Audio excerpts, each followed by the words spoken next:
Genius life ह्याकहरू जुन मैले सिकेको। दोस्रो नम्बर सबैभन्दा उपयोगी। 1. ब्रासलेट पोखरीमा पर्यो, घब्रिनु पर्दैन। हात अन्धाधुन्द नहाल्नु। पानीले भरिएको पारदर्शी झोला पोखरीमा थिच्नु, तल स्पष्ट देखिन्छ र ब्रासलेट सजिलै भेटिन्छ। 2. डेन्टिस्टको दाँत माझ्ने ट्रिक। कपमा पानी प्लस सिरका, ब्रस डुबाउनु अनि नुन र टुथपेस्ट हलेर माझ्नु। सफाई गहिरो हुन्छ, दाँत छनै चम्कन्छ। 3. हिल चप्पल फिस्लिन्छ, तल्लो भातमा हल्का लाइन काट्नु, हेयर स्प्रे छर्कनु, भित्र हिँड्दा फिस्लिँदैन। 4. जिपर बिग्रियो, जिपलाई काँटाको फोर्कमा हुक लगाएर तान्नु, स्लाइडरमा सही रूपमा फिट हुन्छ। मर्मतमा पैसा खर्च गर्नु पर्दैन। 5. ब्ल्याङ्केटमा चुइगम टास्यो, कागतीको रस निचोड्नु, चुइगम तुरन्तै छुट्छ।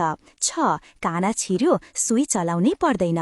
नुन प्लस सिरका प्लस पानी मिसाएर औँला डुबाउनु, काना आफै बाहिर निस्कन्छ। 7. नलको फिल्टर भित्रैबाट सफा गर्न, टुथपेस्ट लगाएर फिल्टर जोड्नु, पानी खोल्नु, भित्रको मैलो बाहिर आउँछ। 8. टेप राम्ररी नफुट्ने, टेपलाई बीचमा च्यापेर आयत जस्तो बनाउनु, एक झट्कामा तान्नु, क्लिन कट आउँछ।